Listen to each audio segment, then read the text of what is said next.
자, 성령이 이끄시는 대로 사역하다. 자, 이 제목 가지고 말씀의 은혜를 나누도록 하겠습니다. 소설가 이제 한강이라는 분이 지난 10월 10일이죠. 노벨 문학상으로 특별히 수상자로 선정이 되었다는 거 여러분 잘 아실 겁니다. 노벨상 본상으로는 우리나라 최초고요. 아시아 여성 가운데도 또한 최초이기도 합니다. 자, 노벨상 선정위원회가 또 이렇게 평가를 했는데, 역사의 트라우마에 맞서서 인간 내면의 연약함을 세밀하게 드러낸 점을 높이 평가한다. 이렇게 보았더라고요. 특별히 이제 이분의 작품이 언급이 됐는데, 채식주의자, 그다음에 히라버 시간, 그다음에 소년이 온다 등 이렇게 소개가 되고 있더라고요. 근데 이 가운데 소년이 온다, 이게 이제 많이 이제 현재 주목을 받고 있더라고요. 우리나라의 가슴 아픈 역사적인 사건입니다. 1980년에 5.18 광주 민주화 운동에 참여한 10대 어느 소년의 이야기, 실제 이야기를 소설화했더라고요. 특별히 이제 계엄군의 잔인한 폭력 앞에 희생당하는 사랑하는 사람들의 아픔, 이걸 아주 이제 사실적으로 표현해 놨다, 이렇게 이제 평가를 하고 있어요. 특별히 이 잔인한 폭력 앞에 힘없이 사랑하는 사람들이 죽어가는 가운데 많은 사람들이 과연 이러한 때에 하나님이 살아계시느냐, 절망하는 듯한 탄식 소리를 들을 수 있고요. 무엇보다도 하나님의 정의와 사랑이 진정으로 이 땅에 나타나기를 간절히 바랍니다. 이런 마음도 담겨져 있는 책이에요. 참고적으로 이 한강이라는 분은 종교가 없는 무교라고 이렇게 소개를 하고 있어요. 하지만 이 책을 통해서 우리 모두가 이런 의문을 던질 수밖에 없도록 그렇게 만들어요. 인간에게 주어지는 최악의 상황 가운데 섰을 때, 인간에게 주어지는 최악의 그런 상황에 섰을 때 과연 하나님이 거기에 계시는가? 인간이 맞이할 수 있는 최악의 비극의 가운데 섰을 때 그때에도 하나님이 살아 역사하시느냐? 비견한 경우가 있죠. 욥의 경우를 우리가 잘 압니다. 그죠? 욥의 경우 인생의 최악의 순간에 서 있었습니다. 욥의 외침이 있잖아요. 욥 23장 8절에서 9절입니다. 그런데 내가 앞으로 가도 그가 아니 계시고 뒤로 가도 보이지 아니하며 그가 왼쪽에 일하시나 내가 만날 수 없고 그가 오른쪽으로 돌이키시나 배울 수 없구나. 인생 최악의 순간에 욥이 하나님이 계시지 않는 것 같습니다. 참 부르짖음이에요. 하지만 사실 어때요? 그 순간에도 하나님이 보고 계셨고 하나님이 듣고 계셨고 욥의 상황을 모두 다 알고 계셨잖아요. 중요한 것은 마지막 순간에 하나님을 간절히 바라는 자를 위해서 하나님이 직접 나타나 주셨다라고 하는 사실이에요. 이 땅을 보면 어때요? 정의가 막 죽어버리는 것 같고 약자들과 빈궁한 자들이 눈물을 흘리고 핍박과 고난을 당하는 것을 우리가 실제적으로 보고 있잖아요. 하지만 그럼에도 불구하고 우리 하나님은 직접 또는 간접적으로 나타나셔가지고 정의와 공법을 반드시 행하시고 약자들과 빈궁한 자들의 눈물을 닦아주시고 위로해 주신다는 사실, 이거를 절대로 우리가 잊지 말아야 될 줄로 믿습니다. 자, 오늘은 어느 역사 속에서도 하나님은 살아 계셨고 지금도 변함없이 역사하시고 계신다고 하는 이거를 전제로 해서 오늘 말씀으로 들어갔으면 합니다. 오늘 말씀을 통해서 하나님의 살아 계심과 무엇보다도 하나님이 열심히 일하고 계신다, 오늘도 하나님이 열심히 일하고 계신다라는 것을 믿음으로 받는 귀한 시간 되시기를 예수 그리스도 이름으로 축복합니다. 자, 이제 사도행전 13장 왔습니다. 자, 지금까지 12장까지 우리가 쭉 살펴왔는 것은 사실은 사도행전 전체 가운데 이제 전반기의 기록이라고 할 수가 있고요. 자, 오늘부터 이제 새로운 선교 역사가 시작이 되잖아요. 자, 1장부터 7장까지 어떤 이야기가 나왔냐면 오순절 성령 강림 사건 이후에 예루살렘 교회가 태동이 됐고 성장하는 모습을 봤습니다. 근데 그 가운데 중심 인물이 누구냐 하면 베드로였다라는 것을 우리가 파악을 했고요. 그 다음에 8장에서 12장까지 쭉 보니까 이제 어때요? 예루살렘이 계속 성장만 하느냐? 그렇지가 않아요. 예루살렘 교회에 핍박이 막 몰려오잖아요. 자, 유대인들의 핍박으로 말미암아 가지고 복음이 어디로 갑니까? 이제 예루살렘에 머물러 있는 게 아니죠. 자, 유대와 사마리아 그리고 가까운 이방 세계로 이제 확산되어 가는 모습 우리가 살펴볼 수가 있었습니다. 자, 이제 오늘부터 이제 마지막 장까지 안디옥 교회. 어디 교회가 중심이냐 이게 굉장히 중요합니다. 안디옥 교회를 중심으로 해서 이제 복음이 아시아, 유럽, 그다음에 로마 땅끝까지 전파되는 과정. 자, 이 가운데 중심 인물이 누구죠? 예, 사도 바울이에요. 사도 바울을 중심으로 해서 어떻게 하나님의 역사가, 하나님이 어떻게 살아서 역사하시느냐, 이게 소개되고 있다 이 말입니다. 자, 특히 오늘 말씀 보니까 바울의 1차 전도 여행이 어떻게 시작되느냐 과정들을 쭉 보여주고 있잖아요. 자, 1절 말씀으로 들어가겠는데 바울의 세계 선교의 전초 기지가 된 교회가 어디냐? 안디옥 교회였다. 이제 밝히고 있죠. 자, 1절 보겠습니다. 안디옥 교회에 선지자들과 교사들이 있으니 곧 바나바와 니게르라 하는 시므온과 구레네 사람 루기오와 분봉왕 헤롯의 젖동생 마나엔과 및 사울이라 했습니다. 자, 안디옥 교회. 안디옥이라고 하는 지명이 성경에 두 군데가 나오죠. 하나가 수리아 안디옥, 두 번째가 비시디아 안디옥이에요. 이 안디옥 교회는 어디에 있는 교회입니까? 예, 수리아 안디옥에 있는 여기 교회라는 거 여러분 꼭 좀 기억을 해 주셨으면 좋겠습니다. 근데 이 교회에 있는 사람들이 누가 주축이 됐냐면 예수를 믿고 개종한 유대인들이 주축이 되어 있냐? 그렇지가 않아요. 이 교회는 원래 예수님을 몰랐어요. 예수님을 몰랐는데 예수님을 믿고, 자, 특별히 이방인들이 예수 믿고 주축이 된 교회가 바로 이 교회예요. 자, 놀라운 거는 이방인들이 주축이 된 교회이기는 하지만은 급성장합니다.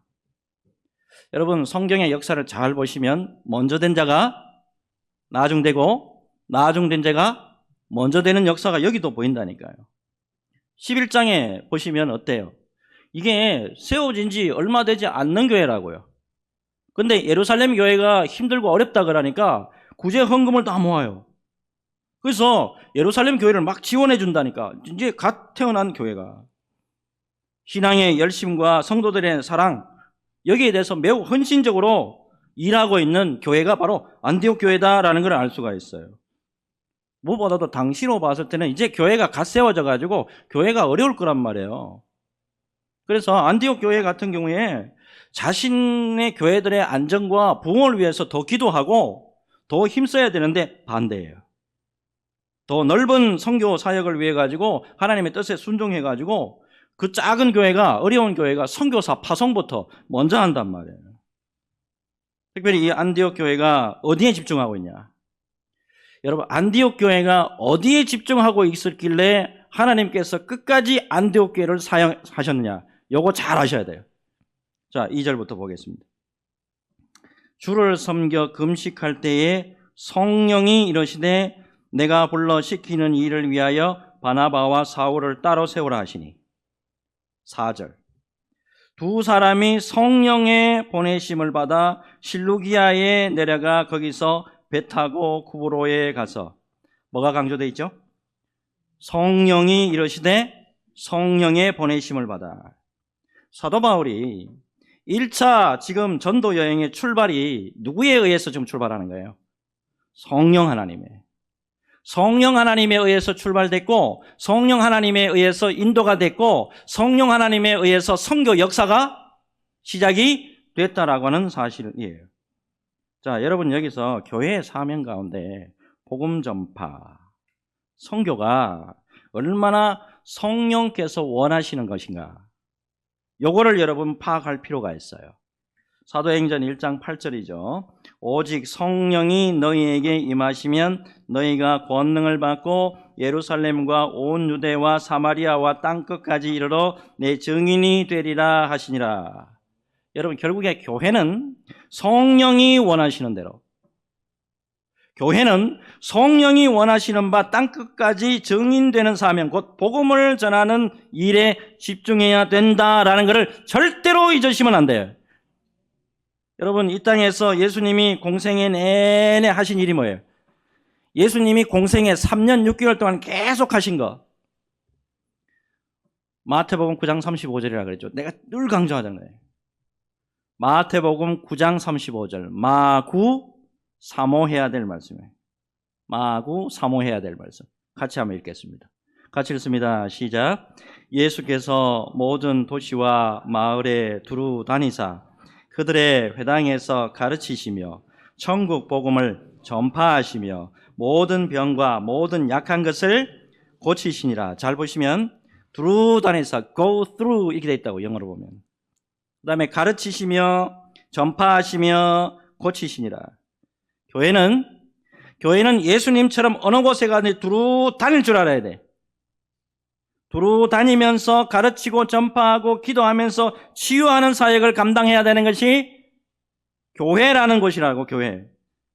그런데 그렇지 아니하고 교회가 한 곳에 머물고 여기가 좋사오니, 여기가 그냥 좋습니다, 여기에 만족합니다 라고 하는 그 순간에 예수님의 명령과 성령의 인도하심을 저버리는 것이다 라는 것을 잊으시면 안 된단 말이에요. 여러분, 사도행전을 또 다르게 뭐라고 하냐면 성령행전이라 그러죠. 성령행전. 여러분, 믿음 생활하는 가운데 성령의 인도하심이 얼마나 중요하냐. 우리가 예배 드리는 가운데, 기도 드리는 가운데 성령이 역사하시고 성령이 음성 들려주시고 성령이 우리에게 감동 감화를 주시잖아요. 이때 어떻게 우리가 움직이느냐 굉장히 중요합니다. 요한복음 16장 7절에서 11절 이런 말씀 있죠. 잘 보십시오. 그러나 내가 너희에게 실상을 말하노니 내가 떠나가는 것이 너희에게 유익이라. 내가 떠나가지 아니하면 보혜사가 너희에게로 오지 아니하실 것이요 가면 내가 그를 너희에게로 보내리니 그가 와서 죄에 대하여 의에 대하여 심판에 대하여 세상을 책망하시리라. 죄에 대하여라 함은 그들이 나를 믿지 아니하며 의에 대하여라 함은 내가 아버지께로 가니 너희가 다시 나를 보지 못하며 심판에 대하여라 함은 이 세상 임금이 심판을 받았음이라. 자, 예수님이 성령을 뭐라고 말씀하시죠, 지금? 보혜사라고 말하십니다. 자, 근데 이 성령은 예수님이 십자가 사건 이후에 부활하시고 성천하신 다음에 예수님이 친히 보내주신 삼위일체 하나님 중에 한 분이 성령이라는 사실입니다. 무엇보다도 성령이 교회에 지시하고 성령이 우리 개인에게 지시하셨다는 것은 누가 지시한 것이게요? 하나님이 지시한 것이고 또한 예수님이 지시한 것이라는 것을 여러분 꼭 기억하실 필요가 있다 이 말이에요. 여러분, 우리가 예배하는 가운데 기도하는 가운데 성령의 음성과 성령의 감동과 감화를 받게 됩니다. 이에 대해서 우리가 어떻게 순종해야 되느냐? 매우 주의해야 된단 말이에요. 김홍양 목사님이라는 분이 책을 하나 썼어요. 이건 많이 알려지지는 않았는데 한번 읽어보면 굉장히 가슴이 뜨거워요. 제목이 뭐냐면 부흥으로 역전하라. 부흥으로 역전하라. 여기서 이런 간증을 합니다. 이분이 교회를 개척한 지가 언제냐면 1991년도예요. 1991년도 몇 년 전이죠? 33년 정도 됐죠. 자, 9월 29일 날 서울 잠실입니다. 서울 잠실에 18평짜리 지하 상가를 임대해서 개척을 시작합니다. 지하 어때요? 여러분, 지하 예배당에 있으면 오고 싶어요? 지하 교회가 어떤지 여러분 잘 아실 겁니다. 환경이 열악할까요? 환경이 아주 쾌적할까요? 예, 보나마나예요. 지하 교회 내려가면 일단은 환경이 열악하다는 거 여러분 잘 아실 거예요. 거기다가 그 교회 낡은 건물이 내다가 보니까 습기 이거는 기본이고 벌레와도 사투를 벌여야만 합니다. 전도를 받고 교회에 온 사람이 꽤 있기는 했대요. 근데 교회 형편을 딱 보니까 두 번 다시 안 오더래요. 교회 주변에 보니까 멋진 새 건물에다가 편의시설이 완비된 교회들이 막 절비해가 있으니까 그쪽 교회를 가더라 이 말이야. 그 목사님이 낙심하겠어요, 안 하겠어요? 목사님 낙심하지. 그냥 하나님 앞에 기도하는 수밖에 없는데, 특별히 성경을 그냥 쭉 한번 읽어봤는데 초대교회 사도들이 성령이 충만해가지고 금식 기도하는 것이 탁 마음에 걸려요. 자, 그러는 가운데 극심한 박해와 방해를 받으면서도 복음을 전한 앞에 신앙의 선배들을 보니까 내가 지금 갖고 있는 이런 열악한 환경이라고 내가 이렇게 운운하고 있는데 이거는 아무것도 아니더라 이 말이에요. 기간을 정해놓고 금식 기도 시작합니다. 기도하는 가운데 성령의 음성이 들립니다. 성령의 음성이 들리기를 이렇게 음성이 들려지더라는 거예요. 입으로만 기도하지 말고 일꾼 세워서 함께 전도하러 나가라. 자, 기도 중에 성령께서 믿음 좋은 두 분 집사님이 생각나게 하더래요. 그분들 평소에 이게 평일날은 교회 잘 안 나오는 분인데 설득을 합니다. 그래서 평일날 교회에 나오도록 해가지고 함께 전도하기 시작을 합니다. 이게 가능한가 모르겠어요. 자, 목사님의 간증에 의하면 하루 300가구씩 몇 가구? 300가구씩 찾아가기를 시작을 했고 길거리에서 만나는 사람들 쪽지 다 전도지를 전합니다. 받든지 안 받든지 듣든지 안 듣든지 그냥 전도하기 시작합니다. 감사하게도 6개월이 지나자 교인이 40명으로 불어납니다. 1년이 지나자 80명이 되더래요. 2년이 지나자 150명이 예배를 드리고 있더래요. 놀랍게도 2년 지나자마자 수도권 다른 지역의 교회까지 개척까지 합니다. 여러분, 이 목사님도 교회 안에서 머물러 있을 때는 몰랐지만 밖으로 나가는 사명을 감당을 해보니까 성령이 어떠한 뜻을 우리에게 주고 계시는지 이게 밝혀지더라는 거예요. 여러분, 아니에요. 아니고 밖으로 가야 되고 머물러가 있는 것이 아니고 움직여야 한다는 거. 그리고 복음이 전파될 때 놀라운 하나님의 역사가 나타난다라고 하는 거예요. 여러분, 우리는 예수님을 믿고만 살아라고 하는 것이 아니고 예수 믿고 예수님을 증거하며 살아라 라고 부름받은 제자들이라는 걸 여러분 꼭 기억하셨으면 좋겠어요. 이 제자들의 사명을 감당할 때 성령이 함께 하시고 은혜와 능력으로 우리에게 부어주실 줄로 믿습니다. 여러분, 교회는 예수를 믿는 사람들의 모임을 교회라 그래요. 이 건물을 교회라 그러지 않아. 무엇보다도 교회는 성령의 임재하심과 성령의 강력한 역사하심이 있어야 합니다. 그래야 살아있는 교회라 이렇게 말할 수 있다 이 말이에요. 성령이 역사하지 않는 교회, 이거 교회 아니에요. 이거. 여러분, 성령이 역사하지 않고 사람들만 있고 인간 중심으로 교회가 존재하게 되면 그 교회 절대로 오래 가지 못하더라고. 서울의 천호동에 모 교회가 있었어요. 한때 몇 명까지 모였나? 1000명까지 모였다고. 1000명까지 모였던 큰 교회였는데 교회 안에 내분이 발생하고 기도가 사라지고 예배가 죽었어요. 성령의 임재가 떠나가니까 교회가 완전히 쪼개지고 공중분해되는 걸 봤다고. 여러분, 성령이 마음껏 운행하고 성령이 마음껏 역사하실 수 있도록 우리가 성령의 지시와 인도에 순종하는 것, 여러분 믿음으로 받으시기를 바랍니다. 여러분, 이것이 우리 믿는 사람들의 사명이라는 것. 여러분, 이 사명 잘 감당할 때 주님의 영광이 우리와 함께 해 주실 줄로 믿습니다. 주님의 영광과 함께 끝까지 아름답게 쓰임받는 저와 여러분 모두가 되시기를 예수 그리스도 이름으로 축복합니다. 이제 다음 말씀 넘어가겠는데, 4절부터 보잖아요. 자, 4절부터 보면 이제 본격적으로 바울의 1차 전도 여행이 시작이 됩니다. 4절. 두 사람이 성령의 보내심을 받아 실루기아에 내려가 거기서 배 타고 구브로에 가서 했습니다. 자, 사진 하나 볼게요. 여기 보면 이쪽 부분이 이제 이스라엘 부분이에요. 그럼 이렇게 올라가 가지고 여기가 이제 안디옥, 여기가 수리아 안디옥.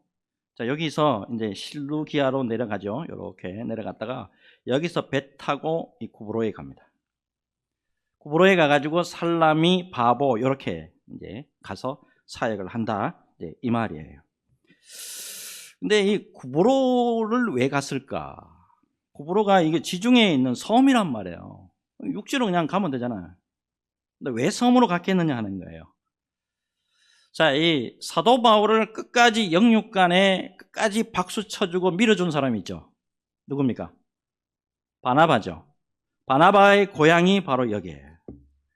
자, 이때 이 바나바의 고향인 이 구브로 사이프러스 섬에 가가지고 자, 이방인 첫 개종자를 내게 되는데 그 사람이 누구냐 하면 총독이에요. 자, 총독인데 일단 12절 볼게요. 이게 총독이 그렇게 된 것을 보고 믿으며 주의 가르치심을 놀랍게 여기니라 그랬어요. 자, 그런데 이 총독이 어떻게 믿게 되냐는 거예요. 복음을 열심히 잘 전하고 기가 막히게 예수님의 십자가와 부활을 증거하고 그렇게 해가지고 이 사람이 털끄덕 예수를 믿는 믿음에 이르게 됐느냐 하는 거예요. 재밌는 부분이 있어요. 6절 보겠습니다. 온 섬 가운데로 지나서 바보에 이르러 바예수라 하는 유대인 거짓 선지자인 마술사를 만나니 그랬습니다. 구브로 섬에 바예수예요. 이름이 바예수라고 하는 사람인데 마술사 엘루마라는 사람 때문에 예수 믿는 첫 개종자가 나왔다 이 말이에요. 자, 이 사람 누구냐 하면 거짓 선지자고 사술을 행하는 자라서 미신을 퍼뜨리는 사람이고 어떤 사람이냐면 바울과 바나바의 전도 사역을 힘써서 방해했던 사람이에요. 자, 근데 바울이요, 마술사 엘루마가 하는 행적이 아주 악하거든. 그래가지고 성령의 능력을 보여줍니다. 성령의 능력으로 맹인이 되도록 만들어버려요. 자, 그 말씀이 8절에서 11절 나오죠. 제가 제 말이 아니고 이거는 성령의 역사인데 자, 과연 어떻게 했냐? 제가 성경 말씀 그대로 보겠습니다. 8절에서 볼게요.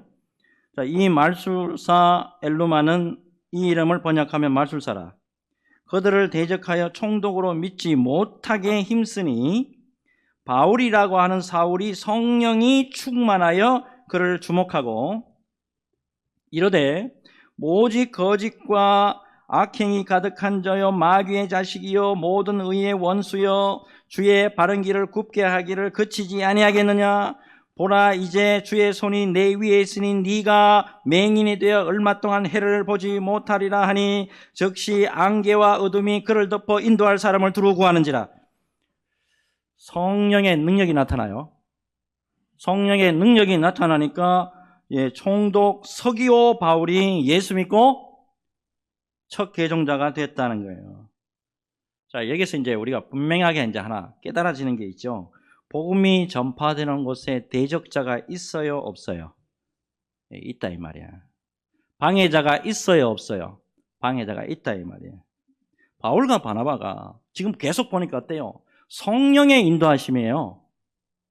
하나님이 선교하러 가라 그래가지고 전도하러 가라 그래가지고 복음 전파하라 그래가지고 갔는데 여기에 대적이 나타나요, 안 나타나요? 대적 나타나더라 이 말이야. 자, 복음이 전파되는 곳에 이렇게 대적으로 말미암아서 우리 모두가 고난에 이르게 되는 그런 역사들이 없느냐? 있다 이 말이에요. 왜 그러냐 하면 여러분 마귀가 그동안에 그 자리를 차지하고 있었다 이 말이야. 불신의 자리에 차지하고 있었고 미신의 자리에 차지하고 있었고 무속이라고 하는 그런 곳에서 마귀들이 역사를 먼저 하고 있었단 말이야. 그런데 하나님의 복음이 빛으로 쫙 들어오니까 이 자리를 빼앗기게 생겼단 말이에요. 그렇게 되니까 발악을 하더라 이 말이에요. 근데 중요한 게 있습니다. 하나님의 성령의 역사는 마침내 승리한다라는 거예요. 여러분, 영국의 유명한 아프리카 선교사 데이비드 리빙스턴 잘 아실 겁니다. 이분이 이런 유명한 말을 했죠. 고난이 따르지 않는 전도란, 고난이 따르지 않는 전도란 나에게는 그림자 없는 인간과 같다. 여러분, 전도하고 선교하는 데 있어서 고난이 분명히 따릅니다. 그러나 기필코 우리가 깨달아야 될 것은 뭐냐면 하나님의 성령으로 언제든지 승리한다 라고 하는 사실이에요. 여러분, 마가복음 16장 20절에 이런 말씀 있죠. 제자들이 나가 두루 전파할세 주께서 함께 역사하사, 주께서 함께 역사하사 그 따르는 표적으로 말씀을 확실히 증언하시니라. 여러분, 무엇보다도 하나님이 기뻐하시는 사역을 감당하잖아요. 지금 내가 당장 어려워요. 여러분, 힘들어요. 고난에 있습니다. 그럼에도 불구하고 하나님이 기뻐하시는 사역을 감당하면 하나님이 함께 하시고 주님이 함께 하시고 성령이 함께 하신다라고 하는 사실입니다. 여러분, 이기는 것에 사람의 힘으로 이기는 게 아니에요. 우리 주님이 함께 하시고 성령의 인도하심으로 우리가 이기는 거라고. 여러분, 무엇보다도 우리를 대적하는 이 대적자의 정체를 잘 알아야 돼요. 오늘날에 예수 믿으면서 여러분 많이 어려웠죠. 괴로울 때도 많았잖아요. 우리를 오늘날까지 육신으로 괴롭게 하고 영적으로 힘들게 하고 괴롭게 만들고 낙심하게 만들고 좌절하게 만든 게 누구예요? 대적자란 말이에요. 이 대적자들의 정체부터 알아야 된다고. 자, 성경을 한번 보시겠는데 이 대적자들이 어떤 존재인가 한번 보겠습니다. 자, 에베소서 6장 12절 같이 읽습니다.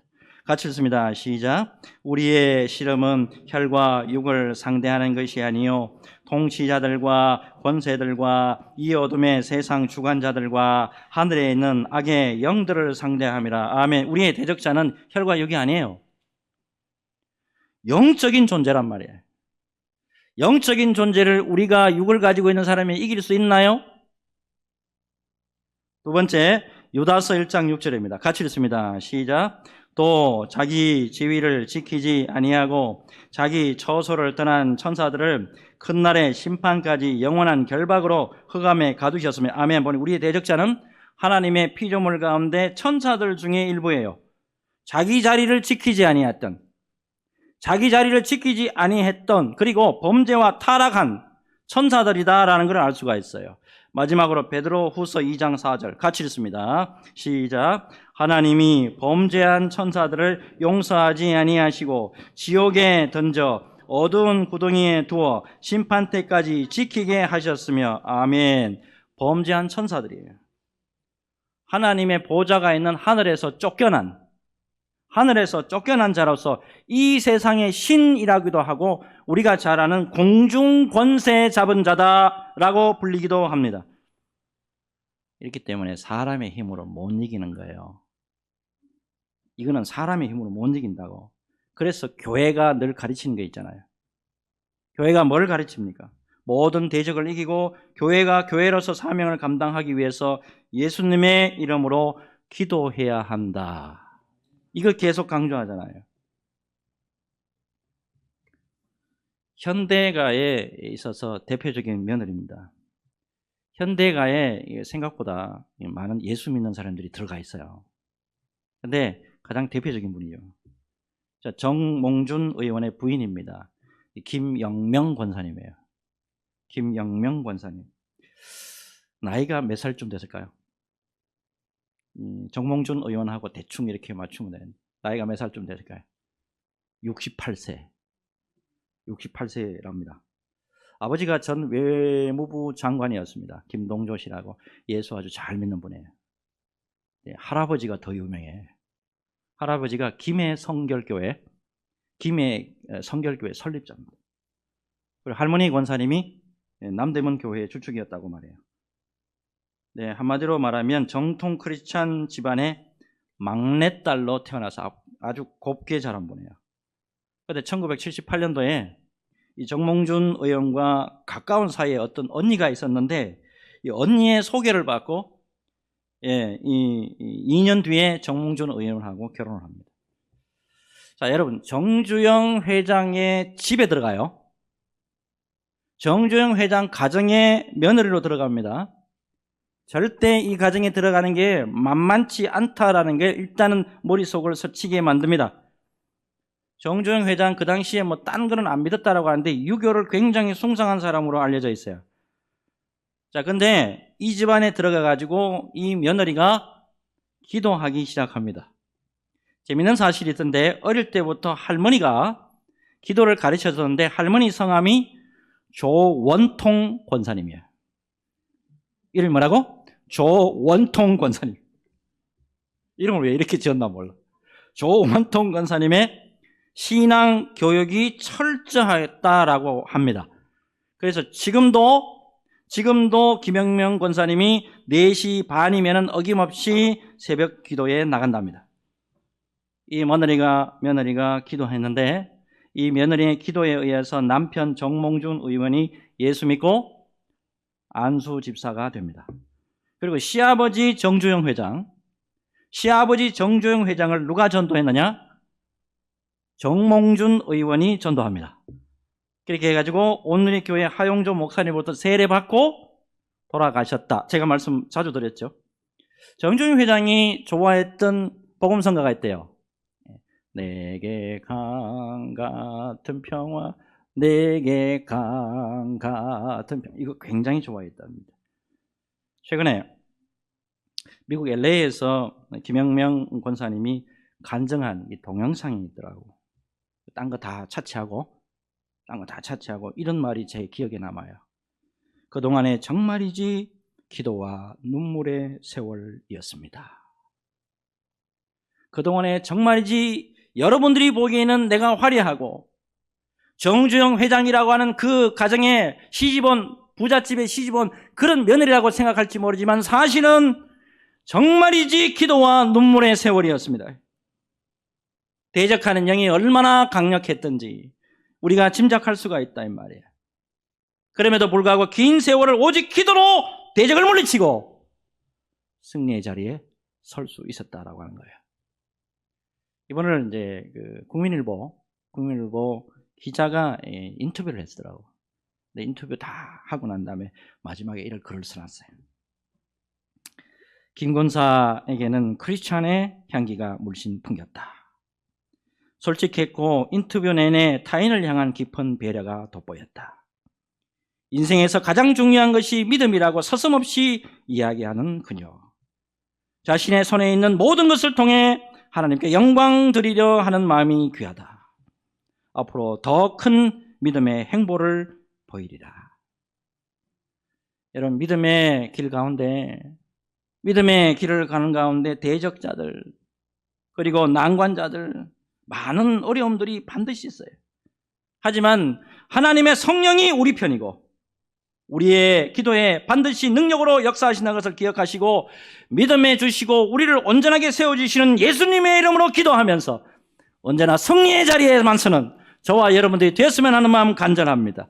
이 은혜로 변함없이 믿음에 굳건하게 서는 우리 수원소망교회 성도들 다 되시기를 예수 그리스도 이름으로 축복합니다. 축복합니다. 우리 같이 기도하겠습니다.